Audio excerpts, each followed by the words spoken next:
Assalamualaikum warahmatullahi wabarakatuh. Perkenalkan, nama saya Trian Panamba, NIM 200 301 501 249, kelas PPKRH. Pada kesempatan kali ini saya akan menjelaskan tentang tahap-tahap dan teori belajar motorik. Ya, kita langsung saja.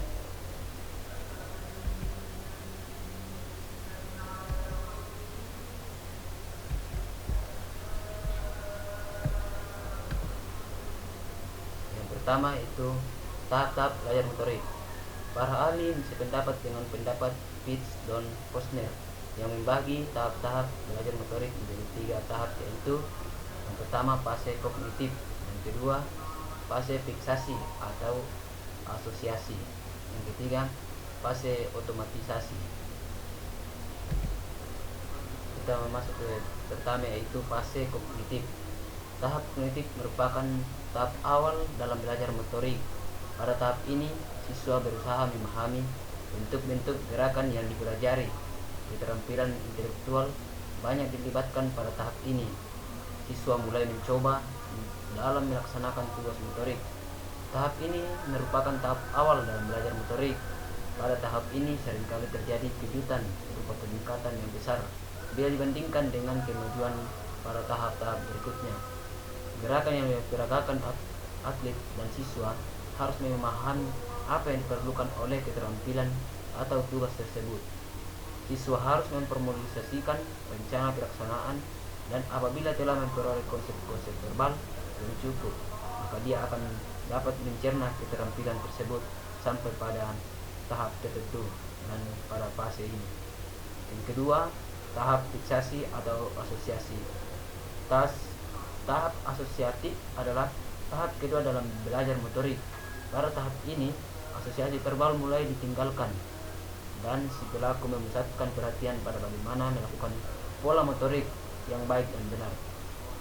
Permulaan dari tahap ini ditandai dengan semakin efektifnya cara-cara siswa melakukan tugas motorik dan mulai mampu menyelesaikan diri dengan keterampilan yang dilakukan. Pada tahap ini, siswa harus memahami apa yang diperlukan oleh keterampilan atau tugas tersebut. Siswa harus memformulasikan rencana pelaksanaan, dan apabila telah memperoleh konsep-konsep verbal yang cukup, maka dia akan mencerna keterampilan tersebut sampai pada tahap tertentu dan pada fase ini. Pada tahap ini, gerakan yang dilakukan siswa tidak lagi untung-untungan, tetapi semakin konsisten. Yang ketiga, tahap otomatisasi. Tahap otomatisasi merupakan tahap paling akhir dari belajar motorik. Franz Hoffman menyatakan bahwa pada pelaksanaan otomatis, siswa yang belajar keterampilan makin ringan dalam menyelesaikan tugas keterampilan, dan ini berarti makin menurun stres yang dialami oleh siswa. Yang menarik adalah pelaksanaan tugas gerak yang dilaksanakan tiga terganggu oleh kegiatan lain yang terjadi secara simultan, dan siswa tidak terlalu banyak menumpahkan perhatian pada tugas gerak yang sedang dilaksanakan. Keuntungan dari otomatisasi gerakan ini, siswa akan dapat memproses informasi penting lain yang dapat menunjang tugas gerak, seperti taktik bermain yang harus digunakan. Kita lanjut ke dua, itu teori belajar motorik. Terdapat 2 teori yang secara khusus membahas tentang mekanisme belajar keterampilan motorik, yaitu yang pertama, teori yang dikembangkan oleh Adams yang disebut teori Adam atau teori jalur tertutup atau closed loop theory. Yang kedua, teori skema atau skema teori yang dikembangkan oleh Sigmund. Kita langsung saja ke penjelasannya. Yang pertama, teori Adams. Teori Adams disebut juga teori jalur tertutup, yang menyatakan bahwa proses belajar motorik berlangsung pada jalur tertutup. Maksudnya, umpan balik anggota badan yang terus-menerus selama latihan merupakan sumber koreksi utama untuk kebenaran suatu gerakan. Dengan kata lain dapat dijelaskan, apabila seseorang melakukan suatu gerakan, maka akan menghasilkan umpan balik intrinsik yang berguna untuk mengarahkan gerak anggota badan dan penggunaan waktu atau timing, yaitu tepat.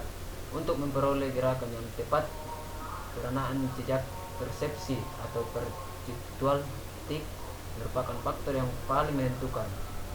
Seseorang pada saat melakukan gerakan juga mampu mendeteksi kesalahan umpan balik irit finish yang diterima dibandingkan dengan jejak persepsi. Perbedaan kedua hal tersebut merupakan kesalahan yang ditanggapi. Walaupun demikian, kesalahan yang terjadi secara terus-menerus pada saat latihan sangat membahayakan karena ada keterkaitan antara koreksi dan jejak persepsi. Ya, kita langsung saja ke dua, yaitu teori skema atau skema teori. Teori skema dari Smith adalah proses belajar motorik secara terbuka atau teori skema memiliki dua kondisi memori, yaitu yang pertama, memori ingatan, yaitu bertanggung jawab untuk memproduksi gerakan. Memori ingatan terlibat dalam program-program motorik dan membawa berbagai parameter untuk gerakan. Sistem sensori pengenalan mampu mengepulasi respon dan produksi berdasarkan umpan balik setelah gerakan dilakukan. Memori ingatan terlibat dalam program-program motorik dan membawa berbagai parameter untuk gerakan. Sistem sensori pengenalan mampu mengepulasi respon yang diproduksi berdasarkan umpan balik setelah gerakan yang dilakukan. Maka secara singkat, individu alam menyimpan 4 hal, yaitu yang pertama, kondisi awal, misalnya posisi tubuh, perpindahan titik, berat badan dan sebagainya yang ada sebelum gerakan. Yang kedua, parameter-parameter yang diberikan untuk program motorik umum telah disimpan. Yang ketiga, hasil gerakan dalam pengenaan pengetahuan tentang hasil disimpan. Dan yang terakhir, konsekuensi sensori dan dari gerakan, yaitu bagaimana gerakan dirasakan dengan didengar dan sebagainya juga disimpan. Yang kedua, memori pengenalan yang bertanggung jawab untuk mengepulasi respon penyerapan memori pengenalan dalam belajar motorik sebagai berikut. Pertama, untuk belajar keterampilan motorik lambat dan mudah, finalisasinya dapat berlangsung dengan jalur tertutup atau teori Adams, sedangkan teori skema berlaku untuk keterampilan motorik lambat maupun cepat. Kedua, siswa dapat diberikan kebebasan untuk melakukan gerakan dengan irama sendiri, terutama untuk keterampilan tertutup. Dan yang ketiga, untuk keterampilan motorik memerlukan gerakan cepat, pengetahuan tentang hasil merupakan faktor penting sebagai bahan perencanaan motorik gerakan berikutnya. Dan keempat, pada diri sendiri penuh ditanamkan untuk menyimpang gerakan yang benar, sebab apabila kehilangan memori akan mengurangi kualitas gerakan berikutnya. Yang kelima, untuk belajar keterampilan motorik yang kompleks, siswa perlu memiliki memori tentang bentuk keterampilan yang utuh atau keseluruhan sebelum belajar bagian agar tidak terjadi kesalahan persepsi dalam menggabungkan bagian-bagian yang telah diikuti dalam bentuk keseluruhan. Dan yang keenam, kesalahan yang terjadi secara terus-menerus akan membahayakan siswa. Oleh karena itu, dalam proses belajar motorik diharapkan pengarahan dan bimbingan. Sekian dan terima kasih.